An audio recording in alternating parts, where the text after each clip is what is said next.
Hello friends, स्वागत है आपका स्पर्श पीएससी के इस यूट्यूब चैनल में। दोस्तों, करंट अफेयर्स के इस वीडियो सीरीज में आज हम इस सप्ताह के राष्ट्रीय एवं अंतर्राष्ट्रीय परीक्षोपयोगी महत्वपूर्ण तथ्यों पर चर्चा करेंगे। इस वीडियो सीरीज में हम वीकली एवं मंथली करंट अफेयर्स पर चर्चा करते हैं एवं प्रश्नों के माध्यम से महत्वपूर्ण तथ्यों की व्याख्या करते हैं। तो आइए बढ़ते हैं आज के वीडियो की ओर। आज का हमारा पहला प्रश्न है, हाल ही में किस देश ने सैफ चैंपियनशिप 2021 जीत लिया है? और इस प्रश्न के लिए हमारे विकल्प हैं भारत, नेपाल, पाकिस्तान या भूटान। इस प्रश्न का सही जवाब है दोस्तों ऑप्शन नंबर ए, भारत। दोस्तों, सबसे पहले तो आपको यह पता होना चाहिए कि ये सैफ चैंपियनशिप आखिर है क्या। तो ये सैफ जो है एक प्रकार की फुटबॉल चैंपियनशिप है और इस वर्ष आयोजित हुए सैफ चैंपियनशिप में भारत विजेता बना है। भारत ने फाइनल में नेपाल को हराकर लगातार 8वीं बार यह खिताब अपने नाम किया। आपको यह भी ध्यान रहे कि सैफ फुटबॉल चैंपियनशिप 2021 का आयोजन मालदीव्स में 1 से 16 अक्टूबर तक किया गया था। यहां पर हम सैफ का फुल फॉर्म देख लेते हैं। इसका फुल फॉर्म है साउथ एशियन फुटबॉल एसोसिएशन, जिसे दक्षिण एशियाई फुटबॉल महासंघ के नाम से जाना जाता है। और इस महासंघ की स्थापना वर्ष 1977 में की गई थी और इसका मुख्यालय ढाका में है। और इस महासंघ में अभी 7 सदस्य देश शामिल हैं। बढ़ते हैं अगले प्रश्न की ओर। हमारा दूसरा प्रश्न है, आईसीसी पुरुष T20 विश्व कप 2021 का आयोजन कब से कब तक किया जाएगा? और हमारे विकल्प हैं 16 अक्टूबर से 13 नवंबर, 17 अक्टूबर से 14 नवंबर, 17 अक्टूबर से 13 नवंबर या 16 अक्टूबर से 14 नवंबर। इस प्रश्न का सही जवाब है दोस्तों ऑप्शन नंबर बी, 17 अक्टूबर से 14 नवंबर। दोस्तों, आप सभी को पता है T20 पुरुष विश्व कप वर्ष 2020 अक्टूबर में आयोजित किया जाना था, लेकिन कोविड महामारी के कारण उस समय यह आयोजन नहीं किया गया था, जिसे अभी 17 अक्टूबर से 14 नवंबर के मध्य आयोजित किया जाएगा। और यह टूर्नामेंट भारत देश में आयोजित किया जाना था, लेकिन आप सभी को पता है भारत में अनुरूप स्थिति नहीं होने के कारण इसका आयोजन स्थान भारत से शिफ्ट कर दुबई और ओमान में किया गया है। ध्यान देने वाली बात दोस्तों यह है कि यूनिसेफ का एक मुहिम है जिसमें किशोरों की मानसिक स्वास्थ्य और कल्याण को लेकर जागरूकता फैलाया जाता है। तो आईसीसी भी इस टूर्नामेंट के माध्यम से यूनिसेफ का सहयोग करेगा। बढ़ते हैं अगले प्रश्न की ओर। हमारा तीसरा प्रश्न है, हाल ही में भारत अमेरिका संयुक्त सैन्य अभ्यास का 17वां संस्करण पूर्व युद्धाभ्यास 2021 कहां आयोजित होगा? और हमारे विकल्प हैं अलास्का, तमिलनाडु, पंजाब या महाराष्ट्र। इस प्रश्न का सही जवाब है दोस्तों ऑप्शन नंबर ए, अलास्का। हमारा चौथा प्रश्न है, हाल ही में यूनिसेफ और CMSR फाउंडेशन के द्वारा असाधारण रिपोर्टिंग के लिए किस राज्य में मीडिया पुरस्कार की शुरुआत की गई है? दोस्तों, इस तथ्य की चर्चा मैं छत्तीसगढ़ पार्ट के करंट अफेयर्स वाले वीडियो में भी कर चुका हूं और यह तथ्य आगामी परीक्षाओं की दृष्टि से बहुत ही ज्यादा महत्वपूर्ण है। इस प्रश्न के लिए हमारे विकल्प हैं मध्य प्रदेश, छत्तीसगढ़, महाराष्ट्र और झारखंड। इस प्रश्न का सही जवाब है दोस्तों option number B, Chhattisgarh. Chhattisgarh राज्य में ही यूनिसेफ और CMSR फाउंडेशन के सहयोग से महिलाओं और बच्चों से संबंधित मुद्दों पर असाधारण रिपोर्टिंग के लिए पत्रकारों, स्ट्रिंगरों और फोटो पत्रकारों के लिए मीडिया पुरस्कारों की शुरुआत की गई है। और इस पुरस्कार का नाम रखा गया है हमर लइका मन मीडिया फॉर चिल्ड्रन पुरस्कार। दोस्तों, यह प्रतिष्ठित पुरस्कार मीडिया को 4 श्रेणियों में दिए जाएंगे, जिसमें पहला है प्रिंट, दूसरा है टेलीविजन और रेडियो, तीसरा है डिजिटल समाचार प्लेटफॉर्म और चौथा है पत्रकारिता। तो इस तथ्य को आप बिल्कुल ध्यान में रखेंगे। बढ़ते हैं अगले प्रश्न की ओर। हमारा पांचवा प्रश्न है, प्रधानमंत्री आत्मनिर्भर स्वस्थ भारत योजना की शुरुआत किस स्थान से की जाएगी? और हमारे विकल्प हैं काशी, अयोध्या, उत्तराखंड या कटक। इस प्रश्न का सही जवाब है दोस्तों ऑप्शन नंबर ए, काशी। दोस्तों, इस योजना का शुभारंभ 25 अक्टूबर 2021 को प्रधानमंत्री नरेंद्र मोदी जी के द्वारा काशी से किया जाएगा। इस योजना के लिए 64,180 करोड़ रुपए का बजट निर्धारित किया गया है और इस योजना की अवधि रहेगी 6 वर्ष।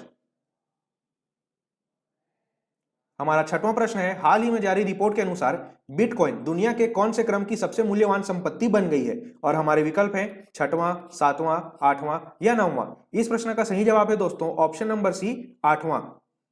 दोस्तों, दुनिया की सबसे मूल्यवान संपत्तियों की अभी हम बात करें तो वर्तमान स्थिति में सबसे ज्यादा रिटर्न देने वाली संपत्ति आपका सोना। आप सभी को पता है कोविड के बाद में गोल्ड प्राइस लगातार ऊपर की ओर जा रहे हैं और इसी क्रम में क्रिप्टो करेंसी बिटकॉइन 8वें स्थान पर है और इस प्रकार बिटकॉइन दुनिया की 8वीं सबसे मूल्यवान संपत्ति बन गई है।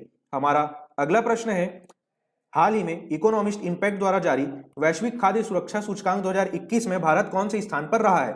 और हमारे विकल्प हैं 70वें, 71वें, 72वें या 73वें। इस प्रश्न का सही जवाब है दोस्तों ऑप्शन नंबर बी, 71वें स्थान पर। दोस्तों इसके बारे में हम थोड़ी डिटेल में चर्चा करेंगे। वैश्विक खाद्य सुरक्षा सूचकांक, जिसे आप GFSI यानी ग्लोबल फूड सेफ्टी इंडेक्स के नाम से जानते होंगे, और इस वर्ष जारी रैंकिंग में कुल 113 देशों को शामिल किया गया था, जिसमें भारत 71वें स्थान पर काबिज रहा। तो अब हम शीर्ष स्थान प्राप्त करता देशों के बारे में भी चर्चा करेंगे। तो इस सूचकांक में आयरलैंड प्रथम स्थान पर काबिज रहा, दूसरे स्थान पर ऑस्ट्रिया, तीसरे स्थान पर ब्रिटेन, चौथे स्थान पर फिनलैंड और इस क्रम में 5वें स्थान पर स्विट्जरलैंड देश काबिज रहा। दोस्तों आप सभी को यह भी ध्यान में रखना है कि यह वैश्विक खाद्य सुरक्षा सूचकांक इकोनॉमिस्ट इंपैक्ट के द्वारा जारी किया जाता है। यह तथ्य मैंने क्वेश्चन में भी इंक्लूड किया हुआ था। तो सबसे इंपॉर्टेंट है आपका भारत का स्थान, ये आप बिल्कुल ध्यान में रखेंगे। बढ़ते हैं अगले प्रश्न की ओर। हमारा 8वां प्रश्न है, उत्तर प्रदेश में स्थित कुशीनगर एयरपोर्ट देश के कौन से क्रम का अंतरराष्ट्रीय एयरपोर्ट है? और हमारे विकल्प हैं 28वां, 29वां, 30वां या 31वां। इस प्रश्न का सही जवाब है दोस्तों ऑप्शन नंबर बी, 29वां। दोस्तों भारत का 29वां अंतरराष्ट्रीय एयरपोर्ट कुशीनगर एयरपोर्ट है, जो कि उत्तर प्रदेश राज्य में स्थित है। बढ़ते हैं अगले प्रश्न की ओर। हमारा 9वां प्रश्न है, निम्न में से किस देश से भगवान बुद्ध के धातु अवशेष को भारत लाया गया है? और हमारे विकल्प हैं भूटान, नेपाल, श्रीलंका या म्यांमार। इस प्रश्न का सही जवाब है दोस्तों ऑप्शन नंबर सी, श्रीलंका। दोस्तों कुशीनगर इंटरनेशनल एयरपोर्ट, जिसके बारे में हमने पिछले प्रश्न में ही चर्चा किया था, इस एयरपोर्ट के उद्घाटन समारोह के मौके पर भगवान बुद्ध के धातु अवशेष को 141 साल बाद श्रीलंका से भारत लाया गया है और श्रीलंका के करीब 100 बौद्ध भिक्षु इसे लेकर भारत आएंगे, जिसे कुशीनगर एयरपोर्ट पर रखा जाएगा। बढ़ते हैं अगले प्रश्न की ओर। हमारा 10वां प्रश्न है, निम्न में से किस तिथि को प्रतिवर्ष विश्व छात्र दिवस मनाया जाता है? और हमारे विकल्प हैं 13 अक्टूबर, 14 अक्टूबर, 15 अक्टूबर या 16 अक्टूबर। इस प्रश्न का सही जवाब है दोस्तों ऑप्शन नंबर सी, 15 अक्टूबर।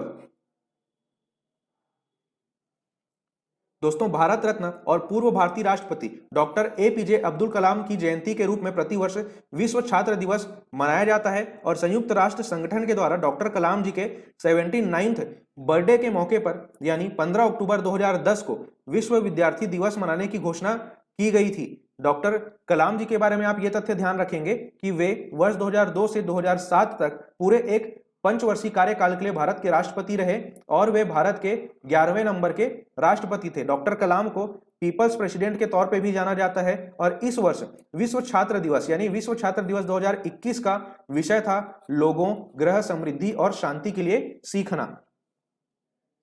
बढ़ते हैं अगले प्रश्न की ओर। हमारा 11वां प्रश्न है, केंद्र सरकार ने किन्हें पुनः राष्ट्रीय बाल अधिकार संरक्षण आयोग का अध्यक्ष नियुक्त किया है? और हमारे विकल्प हैं प्रियंका कानूनगो, अतुल शुक्ला, अवनी चतुर्वेदी या सरिता घोष। इस प्रश्न का सही जवाब है दोस्तों option number A, Priyanka Kanungo.